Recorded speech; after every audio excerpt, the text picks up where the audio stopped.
بسم اللہ الرحمن الرحیم۔ گمنام ہیرو کے معزز ناظرین السلام علیکم۔ آئیے چلتے ہیں کہانی کی طرف۔ سائمن بولیتھو کی نسل کے اہلکاروں کے کندھوں پر سوار ہو کر اپنی فتح کے ڈنکے بجاتے رہے۔ یہ گندی نسل جب فروغ پا لیتی ہے تو چادر لیس ننگی لاشوں کا کفن بن کر رہ جاتی ہے، نہ کسی سر کو ڈھانپ سکتی ہے اور نہ کسی حیا دار کے بدن کو پردہ فراہم کر سکتی ہے۔ بڑے بازاروں میں دن داڑے معصوم اور بے گناہ انسان بلا امتیاز غول در غول خاک و خون میں نہلا دیے جاتے ہیں، تیتروں کی طرح ان کا شکار کھیلا جاتا ہے، لیکن کسی کا ضمیر اس کو اس کی کوتاہیوں پر ملامت نہیں کرتا۔ مسند دار جونک بن کر اپنی مسندوں سے چمٹے رہتے ہیں۔ مسند داروں سے کچھ کی ترقیاں اور کچھ کی بدلیاں ہوتی ہیں۔ مسجدوں، مندروں اور کلیساؤں میں سب مل کر اپنے اپنے مردوں کے لیے ایصال ثواب کراتے ہیں، لیکن ان میں سے کوئی موت کے بھیانک جبڑوں سے اس ایک زندگی کو واپس نہیں لا سکتا جو پورے خاندان کی کفالت کرتی تھی اور آخر کار مجرمانہ بالادستی کی بھینٹ چڑھ گئی۔ چند ہی ثانیوں میں سوچتے سوچتے میرا ذہن جلنے لگا۔ میں پاکستان سے نگر نگر کی خاک چھانتا ہوا مارسلز پہنچا تھا اور میں اچھی طرح جانتا تھا کہ میرے وطن میں کوئی مثالی معاشرہ موجود نہیں تھا۔ پچھلے چند برسوں میں ذرا سی بات پر یوں لرزہ خیز خون ریزیاں ہوتی تھی جیسے لوگ انسانی جان کی حرمت کو مٹانے کے لیے کسی بہانے کی تلاش میں مدتوں سے بھرے بیٹھے ہوں، اور وہ سب میرے لاشعور میں دفن تھا۔ لیکن فرانس جیسے مہذب اور امن پرور معاشرے میں پائے جانے والے انسپیکٹر سائمن بولیتھو کے چند فکروں نے میرے ذہن میں برسوں سے دبی ہوئی ان چنگاریوں کو یک بیک بھڑکا دیا تھا۔ میرے نزدیک سائمن محض ایک فرد نہیں رہا تھا، بلکہ وہ منصب فروشوں کے غدار قبیلے کا سرخیل اور نمائندہ نظر آنے لگا تھا، جو اپنی برادری کے وجود کی یاد دہانی کرانے کے لیے مارسلز میں مجھ سے آ ٹکرایا تھا۔ مجھے کچھ یاد نہیں کہ باقی راستے میں سائمن سے کیا گفتگو ہوئی، بس اتنا یاد ہے کہ سکوت توڑنے کے لیے وہ وقفے سے کچھ بولتا رہا اور میں خالی الذہنی کے عالم میں ہوں ہاں کر کے اسے ٹالتا رہا۔ البتہ جب ساحل سے سر ٹکرا کر دم توڑنے والی موجوں کا شور سنائی دیا تو میں چونکا اور دیکھا کہ کافی فاصلے پر چاند کی روشنی میں سمندر کی لہریں جا بے جا پگھلے ہوئے نکریئی سیال کی طرح چمک رہی تھیں اور وہ علاقہ دور تک ویران پڑا ہوا تھا۔ اسی لمحے میں نے محسوس کیا کہ سائمن کی کار پختہ سڑک چھوڑ کر اس وقت ناہموار زمین پر دوڑ رہی تھی۔ شاید اپنے آئی مین کی خوشنودی کے لیے وہ دانستہ ایسے مقام پر پہنچا تھا جہاں سکون اور تنہائی کا بے کراں سمندر موجود تھا۔ بس سائمن، گاڑی روک لو، میں نے سرد اور سپاٹ لہجے میں اسے ہدایت کی۔ اس سے زیادہ سکون اور سناٹا تو شاید تمہارے سمندر کی خود سر موجوں پر بھی نہیں ملے گا۔ بات پوری کر کے میں سگریٹ سلگانے لگا۔ اس نے سمندر کے رخ کر کے گاڑی روک دی اور الجھتی ہوئی لہجے میں بولا، تمہاری ذات کے لیے سارے ادب اور احترام کے باوجود میں یہ کہنے پر مجبور ہوں کہ تم ذہنی طور پر اس وقت کچھ پریشان ہو۔ جو گھر تم نے برسوں کی محنت سے بنایا اور سجایا، اسے کوئی درندہ صفت پل بھر میں اجاڑنے پر تل جائے تو کیا تم پریشان ہوگے؟ میں نے الٹا اسی سے سوال کر ڈالا۔ اسے گھیرنے کے لیے مجھے بہت مکاری سے کام لینا تھا۔ یہ تو بہت فطری رد عمل ہوگا، اس نے بلا تردد جواب دیا۔ اس کا نرخرا نوچ لینے کو دل چاہے گا، بس یہی کیفیت میری ہے، میں نے اسی کی بات پر ساد کرتے ہوئے کہا۔ لیکن تمہارا دشمن کون ہے؟ مجھے بتاؤ، میں شاید تمہارا ہاتھ بٹا سکوں۔ میرے مبہم رویے نے اسے پریشان کر دیا تھا۔ ہاتھ بٹانا چاہتے ہو تو اپنا پستول نکالو، میں دیکھنا چاہتا ہوں کہ تم نشانے کے کتنے سچے ہو۔ میں نے اسے کوئی شبہ کرنے کا موقع دیے بغیر اسی کی گفتگو کے تسلسل میں اپنا مطالبہ پیش کر دیا۔ وہ بہت گاہک آدمی تھا، میرے الجھے انداز سے وہ کچھ چکنا ہو گیا تھا، لیکن گفتگو جس ڈب پر چل رہی تھی اس کے پیش نظر اس کے پاس میری فرمائش کی تعمیل کے سوا اور کوئی مصالحانہ صورت باقی نہیں رہتی تھی۔ اس نے جھجکتے ہوئے اپنے کوٹ کی اندرونی جیب سے پستول نکالا، میگزین چیک کر کے پستول کو دوبارہ لوڈ کیا اور میری طرف متوجہ ہو گیا۔ بتاؤ کس چیز کا نشانہ لوں؟ اس شاخ کا کوئی بھی حصہ، میں نے چاند کی روشنی میں کچھ دور ہوا سے ہلتی ہوئی ایک خود رو شاخ کی طرف اشارہ کرتے ہوئے کہا۔ اس نے 2 مرتبہ اپنا داہنا ہاتھ سیدھا کر کے شست کا اندازہ لگایا اور تیسری بار فائر کر دیا۔ دھماکے کی آواز سمندر کی لہروں کے شور میں معدوم ہو گئی، مگر وہ شاخ خنک ہوا میں بدستور لہلہاتی تھی اور در حقیقت میں نے سائمن کی انا کو ابھار دیا تھا، ورنہ حقیقت تو یہ تھی کہ کوئی ماہر نشانچی بھی اتفاقاً اس شاخ کو گرا لیتا تو اور بات تھی، ورنہ نشانہ لے کر ایک ہی فائر میں اسے اڑانا محال تھا۔ لو لاؤ میں بتاؤں کہ سچا نشانہ کسے کہتے ہیں۔ میں نے ہاتھ بڑھا دیا، اس کی اندھیرے میں چمکتی ہوئی آنکھوں میں خوف کی لہر، غیر ارادی طور پر وہ ایک قدم پیچھے سرک گیا۔ اس کا پستول والا ہاتھ پہلو پر گر کر یوں قدرے پشت پر چلا گیا تھا جیسے وہ اضطراری طور پر پستول کو میری نگاہوں سے بچانا چاہ رہا ہو۔ لاؤ، میں نے اسے متردد دے کر نرمی سے اپنی بات دہرائی اور بادل نخواستہ پستول میرے حوالے کرنے پر مجبور ہو گیا۔ چاند کی مدھم روشنی میں اس کے چہرے پر تشویش کے آثار نمایاں تھے، شاید اس کی چھٹی حص خطرے کی بو سونگ چکی تھی۔ اس سرسبز شاخ کے بجائے میں کسی درندہ صفت کے سر کا نشانہ لوں تو تمہیں کوئی اعتراض تو نہ ہوگا؟ وہ خوفزدہ انداز میں پھیکی ہنسی ہنس دیا۔ پتہ نہیں تم اس وقت کس موڈ میں ہو، یہاں دور دور تک تو ہم دونوں کے سوا کوئی تیسرا موجود نہیں ہے۔ تم آخر کس درندہ صفت کے سر کا نشانہ لینا چاہ رہے ہو؟ اس کے لہجے میں خطرے کا احساس نمایاں تھا۔ فرض کرو کہ وہ سر تمہارا ہی ہو۔ میں نے ایک جھٹکے کے ساتھ پستول کی نال سے اس کے سر کا نشانہ لے لیا۔ مگر کیوں؟ اس کی کوئی وجہ بھی تو ہونی چاہیے، وہ ہکلاتے ہوئے بولا۔ شاید اس وقت پہلی بار وہ اپنی چھٹی حص کا مبہم پیغام سمجھ گیا تھا۔ میں نے نہایت مکاری کے ساتھ اسے نہتا کر کے خود کو مسلح کر لیا تھا اور اس سپاٹ ریتیلے ساحل پر دور دور تک اسے کہیں بھی پناہ نہیں مل سکتی تھی۔ وہ اپنے پستول کی مہیب آہنی نال کو خوفزدہ نظروں سے گور رہا تھا۔ شی میں انقلاب آ چکا ہے انسپیکٹر سائمن، میں نے تلخ لہجے میں کہا۔ ہر آئی مین نے اصلاح معاشرہ کا بیڑا اٹھا لیا ہے۔ شاید شی والے جرائم کی دلدل میں اتنے غرق نہ ہوتے، لیکن تم جیسے افسروں نے اپنے اختیارات کے سائبان تلے شی کے جرائم کو پروان چڑھایا ہے۔ شی کی ہیبت اور قوت کا سرچشمہ تم ہی لوگ ہو۔ دوسرے لوگ شاید غائب ہو جائیں گے مگر تمہارا مارا جانا اٹل ہو گیا ہے۔ کوئی دعا یاد ہو تو پڑھ لو۔ میرے پاس زیادہ وقت نہیں ہے، میرا ساتھی بار میں میرا انتظار کر رہا ہوگا۔ میری بات ادھوری رہ گئی کیونکہ سائمن پوری قوت سے مجھ پر حملہ کیا تھا۔ اس کے جھکائی دینے کی وجہ سے میں اس پر بر وقت فائر نہ کر سکا، لیکن میری ٹھوکر پوری قوت سے اس کے جھکے ہوئے چہرے پر پڑی تھی۔ لات کے گردش میں آتے ہی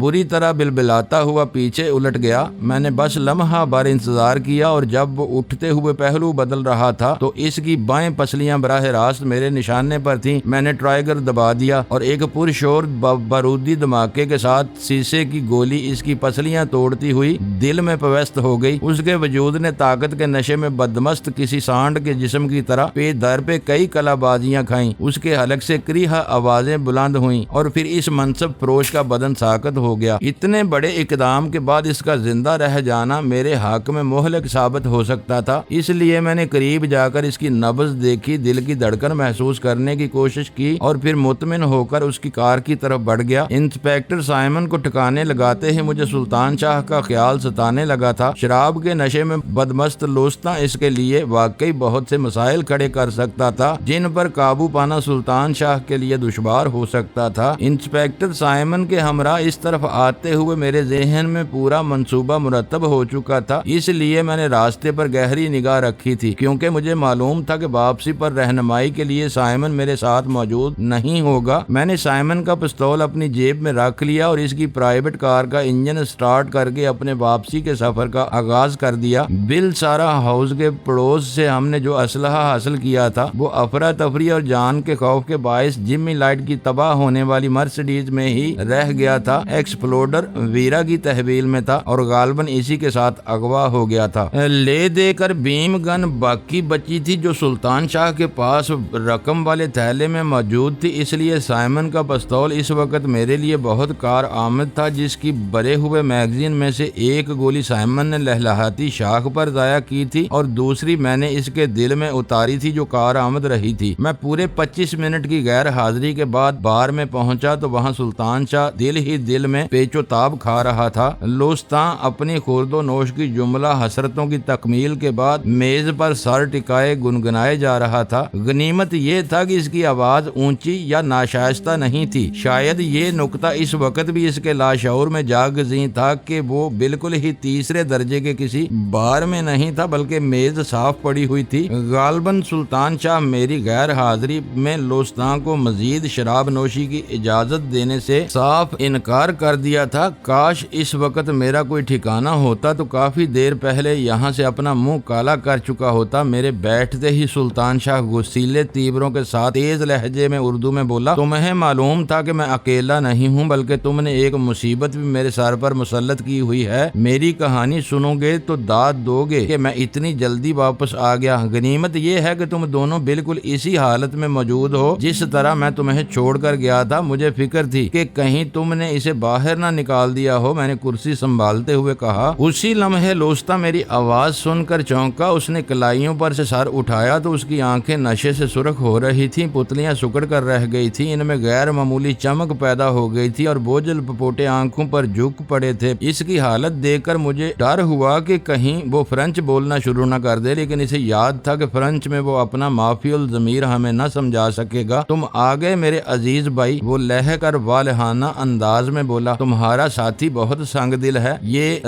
رونے کا مقام ہے کہ ہیم برگر ختم کر کے مجھے وہسکی نہیں ملی بلکہ ٹھنڈے پانی کے گلاس سے آخری لقمے حلق سے اتارنے پڑے۔ شاید جہنم کا دروگہ اسی کو یا اس کے کسی قریبی رشتہ دار کو بنایا جائے گا۔ کرائسٹ ہم گناہ گار روحوں پر رحم کرے اور اس سے محفوظ رکھے۔ سن لیا تم نے اس کا ہذیان، سلطان شاہ اردو میں گرایا۔ برداشت نہ کرتا تو اب تک اس کا گلا دبا چکا ہوتا۔ وقفے سے مردود اسی قسم کی بکواس کیے جا رہا ہے۔ معلوم ہوتا ہے کہ اس کے باپ نے مجھے اس کو شراب پلوانے کے لیے ہی ملازم رکھا تھا۔ دھیرج سلطان مہاراج، میں نے خوش دلی کے ساتھ کہا، یہ بے ضرر مگر بکواسی شرابی ہے، نشے میں زیادہ حساس ہو گیا ہے۔ ہوش و حواس ٹھکانے آئیں گے تو شاید تم سے معافی مانگ لے گا۔ پھر میں انگریزی میں لوستا سے مخاطب ہو گیا، یہ بری بات ہے کہ تم اپنی اوقات سے زیادہ پی گئے ہو، اب تمہارے لیے چلنا بھی دشوار ہو جائے گا۔ کہاں چلنا ہے؟ اس نے حیرت سے پوچھا۔ ابھی اور نہیں پیو گے؟ اسے ہچکی آ گئی۔ مادام فلورا کے پاس چلنا ہے، میں نے اس کے کان کے قریب سرگوشی کی۔ زیادہ پی لو گے تو اس سے بات بھی نہ کر سکو گے۔ خوبصورت عورتیں بہکنے والے شرابیوں سے نفرت کرتی ہیں کیونکہ خلوت میں وہ اذیتیں پہنچانے پر تل جاتے ہیں۔ فلورا؟ ہاں، فلورا سے ضرور ملنا ہے، وہ ہچکیوں کے درمیان بولا،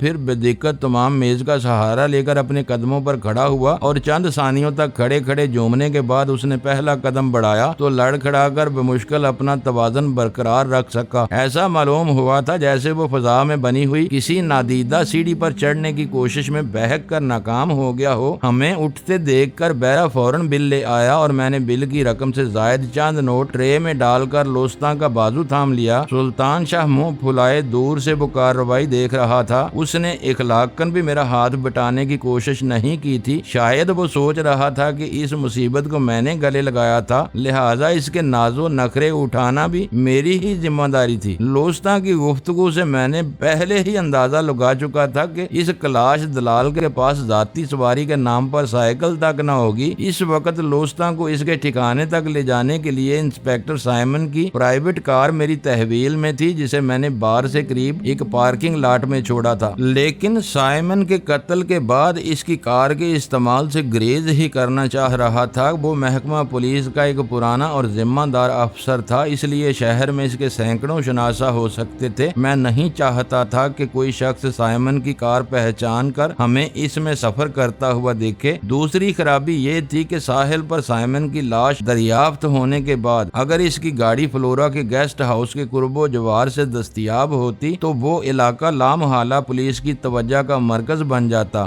جبکہ میں گیسٹ ہاؤس میں قیام کا ارادہ کر چکا تھا۔ یہی سب سوچتے ہوئے میں نے بار سے نکل کر قریبی ٹیکسی سٹینڈ کا رخ کیا تو چند قدم چلنے کے بعد لوستا کسی اڑیل گھوڑے کی طرح فٹ پاتھ پر رک کر کھڑا ہو گیا اور آنکھیں پھاڑ پھاڑ کر راستے کا جائزہ لینے کے بعد لڑکھڑاتی ہوئی شکستہ آواز میں بولا، تم مجھے کہاں لے جا رہے ہو؟ لہجہ بگڑ جانے کی وجہ سے اس کی آواز کوئی تاثر باقی نہیں رہا تھا، لیکن سوال کے متن سے شبہے کا اظہار ہو رہا تھا۔ اب تم اپنے حواس درست کرو، میں نے اسے جھنجھوڑتے ہوئے قدرے غصیلے لہجے میں کہا۔ ہم ٹیکسی سٹینڈ کی طرف جا رہے ہیں، ڈرائیور کو راستہ تم ہی بتا سکو گے کیونکہ ہمارے فرشتوں کو بھی مادام فلورا کے مسکن کا علم نہیں ہے۔ میری گاڑی کا کیا ہوا؟ اس نے اپنا داہنا ہاتھ فضا میں لہراتے ہوئے احتجاج امیز لہجے میں کہا، یہ بڑی اچھی بات ہے کہ گاڑی کہاں ہے تمہاری؟ میں نے خوشی محسوس کرتے ہوئے سوال کیا۔ کہیں نہ کہیں ڈھونڈ ہی لیں گے، وہ بے پروایانہ انداز میں بولا۔ 4 نمبر پارکنگ لاٹ میں چلتے ہیں۔ میری کھوپڑی بنا کر رہ گئی۔ روشن اشتہارات کے انعکاس میں سلطان شاہ کے لبوں پر طنز یا مسکراہٹ رقصاں تھی۔ میں نے ایک راہگیر سے 4 نمبر پارکنگ لاٹ کے بارے میں دریافت کیا تو اس نے معنی خیز انداز میں لوستاں کی طرف دیکھا جو میرے سہارے پر اکتفا کرنے کی بجائے عملاً سارا بوجھ مجھ پر ہی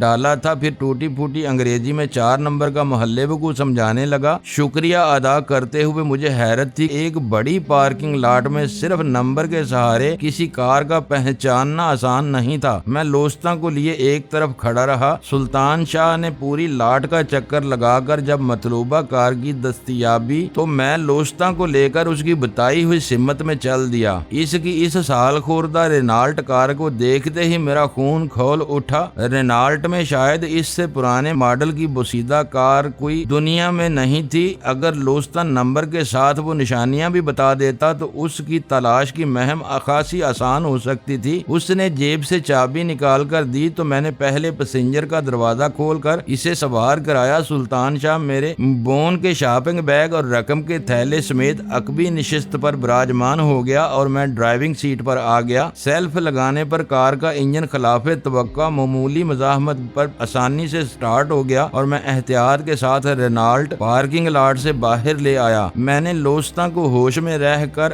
ریسٹ ہاؤس کو جانے والے راستے کی نشاندہی کے لیے ٹوکا۔ اس نے مجھے اطمینان دلایا کہ وہ نیند کی حالت میں بھی اپنی قیام گاہ تک میری ٹھیک رہنمائی کر سکتا تھا۔ نشے کی وجہ سے اس کے پپوٹوں پر نیند کا شدید دباؤ تھا، لیکن سیٹ میں اونگتے وہ بار بار چونک پڑتا تھا۔ باوثوق مجھے راستوں کے بارے میں ہدایت دیتا رہا۔ تقریباً نصف گھنٹے ڈرائیونگ کے بعد جب کار ایک پتلی سی سڑک سے دوبارہ پہلے والے چوک کے سامنے نکلی تو میرا خون کھول اٹھا۔ ہم جہاں چلے تھے وہیں گھوم پھر کر وہیں آ گئے تھے، جتھے دی کھوتی اوتھے آن کھلوتی۔ سلطان شاہ نے ایک بے ساختہ کہا لگا کر وہ مردود اس وقت میری بے بسی اور مجبوری پوری طرح بے رحمی کے ساتھ لطف اندوز ہونے کے موڈ میں آ چکا تھا، جو بار والی کوفت کے بعد شاید اس کا حق بھی تھا۔ گیسٹ ہاؤس کدھر ہے مونسیو لوستاں؟ میں نے دانت پیستے ہوئے سوال کیا۔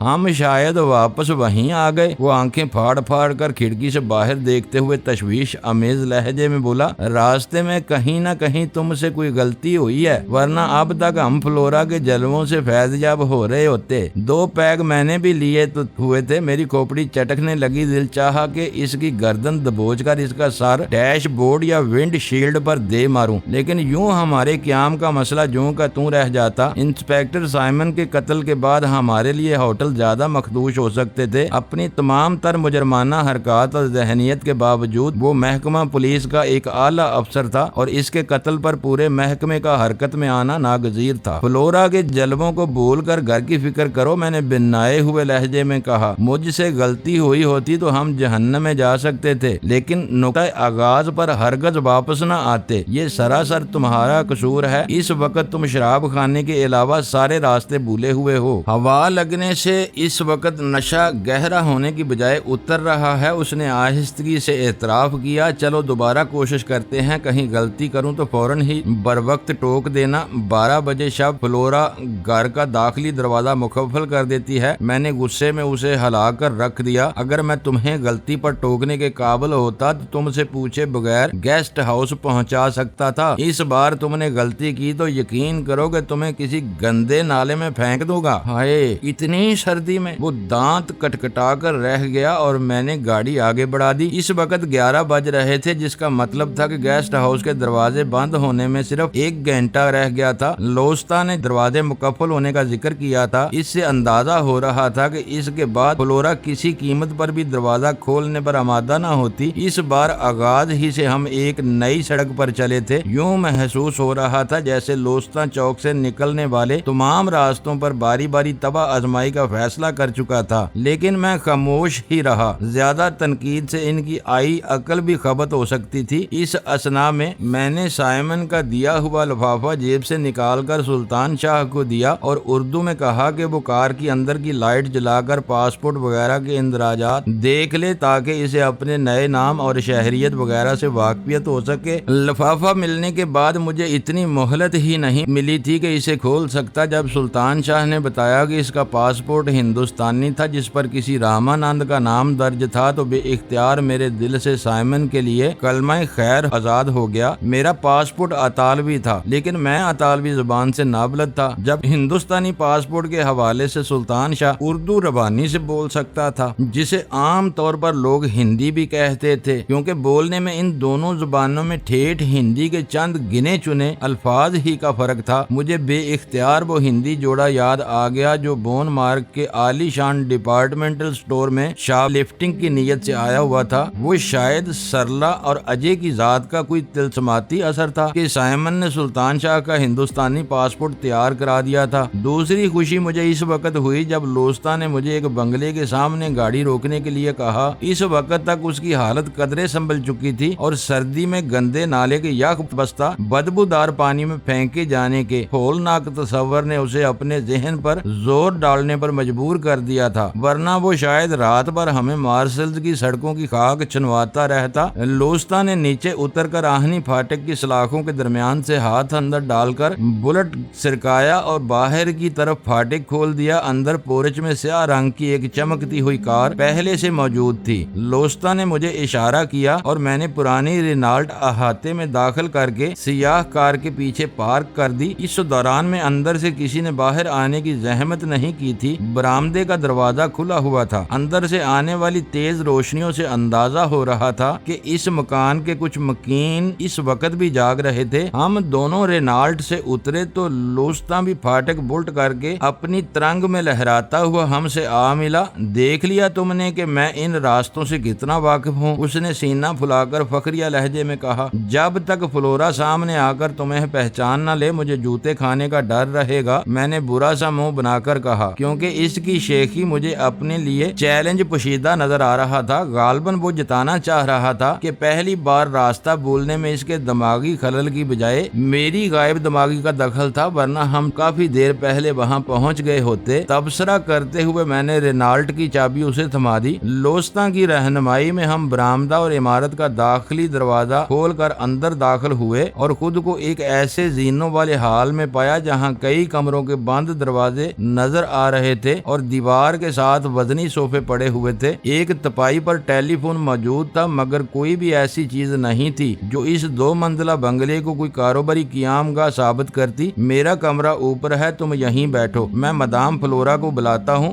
اس نے صوفوں کی طرف اشارہ کیا۔ ہم صوفوں پر بیٹھے ہی تھے کہ ہمیں مغربی معاشرے کی عمومی اخلاقی اقدار کے مطابق اٹھنا پڑا، کیونکہ سامنے والی راہداری سے گلابوں سے زیادہ تر و تازہ، حسین اور باوقار ایک عورت سیاہ اونی بلاؤز اور لمبے اسکرٹ میں ملبوس ہماری طرف چلی آ رہی تھی۔ وہ اس قدر حسین تھی کہ میں اسے دیکھتا ہی رہ گیا۔ اس کی آنکھوں میں بلا کی کشش تھی جسے نظر انداز کرنا شاید کسی زاہد کے بس سے بھی باہر تھا۔ اسے دیکھ کر میرے دل میں اس کا لمس محسوس کرنے کی خواہش اتنی شدت سے بیدار ہوئی کہ میرے لیے اسے ضبط کرنا محال ہو گیا، اور میں نے لوستا کے کچھ بولنے سے پہلے اپنا اطالوی نام دہرا کر آنے والی سے مصاحبے کے لیے ہاتھ بڑھا دیا۔ میرا بڑھا ہوا ہاتھ دیکھ کر آنے والی کی اجلی اور کشادہ پیشانی پر ہلکی سی شکنیں نمودار ہو گئیں۔ تعارف کے بعد کسی اجنبی مرد کی طرف سے مصافحے میں پہل یورپ میں معیوب سمجھی جاتی ہے۔ عورت سے تعارف کے بعد مصافحہ کرنے یا نہ کرنے کا اختیار عورت کو ہوتا ہے۔ وہ پہل کرے تو ہاتھ ملا لیا جاتا ہے، ورنہ زبانی مزاج پرسی کافی سمجھی جاتی ہے۔ یہ بات مجھے معلوم تھی، لیکن اضطراری طور پر جو ہو گیا سو ہو گیا۔ عورت بھی شاید صنف مخالف کے لیے اپنی کشش سے اچھی طرح باخبر تھی، اس لیے فوراً ہی معاملے کی تہہ تک پہنچ گئی اور مجھے مایوس کرنے کی بجائے میرا سخت کھردرا ہاتھ اپنے نرم و نازک ہاتھ میں لے لیا۔ میں نے آہستگی سے اس کا ہاتھ دبایا تو میرے وجود میں دوران خون یک بیک تیز ہو گیا اور میں نے بکھلا کر اس کا ہاتھ چھوڑ دیا۔ اس نے فرانچ میں کچھ خیر مقدمی کلمات کہے اور میں نے فوراً ہی انگریزی شروع کر دی۔ مجھے افسوس ہے کہ میں فرانس میں ہوں مگر فرانچ سے نابلد ہوں۔ اٹلی میں پیدا ہوا مگر اطالوی میں کورا ہوں۔ ساری عمر انگلینڈ اور انڈیا میں گزاری ہے، اس لیے انگریزی کے علاوہ تھوڑی بہت ہندی سمجھ لیتا ہوں، اور یہ میرا بزنس پارٹنر رامانند ہے، یہ ہندی کے علاوہ تھوڑی بہت انگریزی بول لیتا ہے۔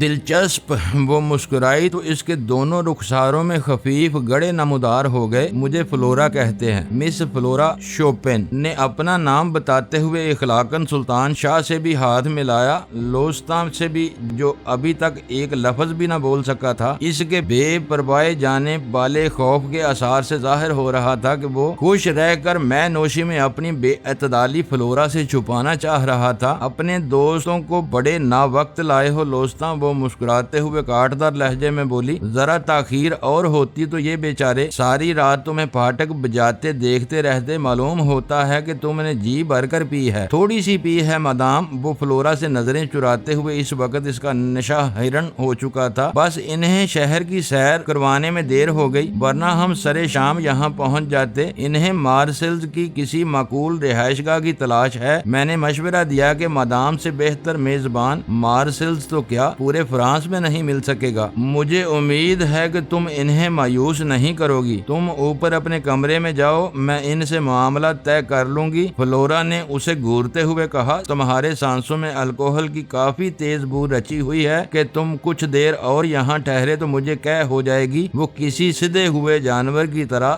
دم دبا کر بے چون چرا زینوں کی طرف بڑھ گیا۔ معلوم ہوتا تھا کہ اس پر فلورا کی شخصیت کی گرفت بہت مضبوط اور ناقابل شکست تھی۔ اس نے کثرت میں نوشی کے الزام کی تردید کرنے کی جرت بھی نہیں کی تھی۔ یہ مارسلز کا شاید سب سے پرانا اور تجربے کار گائیڈ ہے۔ اس کی بیوی کے فرار کے بعد اندر سے ٹوٹ پھوٹ کر رہ گیا ہے۔ لوستاں کے چلے جانے کے بعد وہ صوفے پر ہمارے قریب بیٹھتے ہوئے مغموم لہجے میں بولی، جیسے اندر سے لوستاں کے لیے دکھی رہتی ہو۔ اب شہر کی ساری آوارہ لڑکیوں سے اس کی دوستی ہے۔ ہاتھ اندر ہے تو یہ دن رات شراب میں ڈوبا رہے۔ مجھے افسوس ہے کہ میں نے اسے پینے کی پیشکش کی۔ میں نے ندامت سے کہا، حالانکہ رامانند شراب کو چھوتا بھی نہیں۔ خیر کوئی بات نہیں۔ وہ بال کلاک پر نظر ڈالتے ہوئے بولی، میں اپنے نئے مہمانوں کو کافی کی ایک لذیذ پیالی سے خوش آمدید کہتی ہوں، لیکن اس وقت عجلت میں ہوں۔ باہر سے ایک ملاقاتی آیا ہوا ہے۔ 12 بجے گیٹ مقفل کر کے اپنے کمرے میں نہ پہنچی تو وہ ناراض ہو جائے گا۔ یہ بتاؤ کہ تم دونوں ایک ہی کمرے میں گزارا کر سکتے ہو یا الگ الگ کمرے چاہتے ہو؟ جس طرح سہولت ہو۔ میں نے بات اسی پر ڈال دی۔ اس 2 منزلہ مکان میں نچلے ہال کی طرح اوپر بھی ہال ہی تھا، جہاں ٹیلی ویژن وغیرہ موجود تھا۔ نیچے اور اوپر کل 6 خواب گاہیں تھیں، جن میں سے ایک فلورا کے تصرف میں تھی، اس کا واحد ملازم جو صبح مہمانوں کو ناشتہ فراہم کرتا تھا۔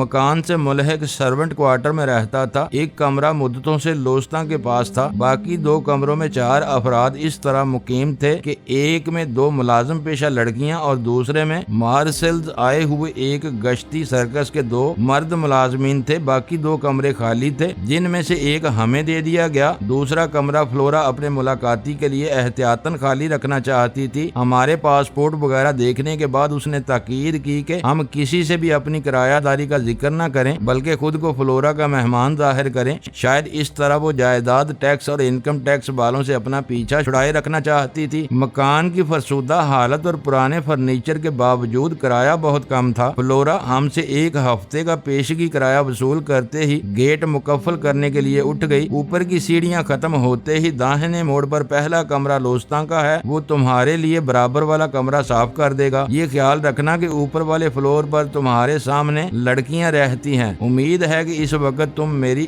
سرد مہری کو معاف کر دو گے۔ اب صبح ملاقات ہوگی۔ خواب گاہ بہت صاف ستھری اور آرامدہ تھی۔ وہاں بنیادی ضرورت اور آسائش کی ہر شے موجود تھی۔ لوستاں ہمارے کمرے میں جھاڑ پونچھ کر کے چلا گیا تو ہم دونوں جوتے اتار کر نرم بستر پر دراز ہو گئے۔ سلطان شاہ نے فوراً ہی روشنی گل کر کے نائٹ لیمپ روشن کر دیا، لیکن میری آنکھوں میں دور تک نیند کا پتہ نہیں تھا۔ کافی دیر تک کروٹیں بدلتے رہنے کے بعد میں نے سگریٹ سلگائی تو وہ بول پڑا، کیا سونے کا ارادہ نہیں ہے؟ نیند آئے جب کی بات ہے، میرا ذہن بیرا میں الجھا ہوا ہے۔ نہ جانے شی کی قید میں اس پر کیا گزر رہی ہوگی، یا فلورا یاد آ رہی ہے۔ اس نے ہنستے ہوئے کہا، وہ بھی چالاک اور دل پینک معلوم ہوتی ہے، ورنہ بڑی آسانی کے ساتھ تمہارے بڑے ہوئے ہاتھ کو نظر انداز کر سکتی تھی۔ اس نے دانستہ یا نادانستہ طور پر ویرا کے موضوع سے گریز کرتے ہوئے تبصرہ کیا، ایسے چہرے کم نظر آتے ہیں، واقعی بہت خوبصورت عورت ہے۔ میں نے کھلے دل سے اعتراف کیا، بدن اس قدر متناسب پایا ہے کہ اعضاء کے اعتبار سے سراپا شیر نظر آتی ہے، اسی کے ساتھ دل میں گداز بھی رکھتی ہے، ورنہ لوستاں کے لیے کبھی مغموم نہ ہوتی۔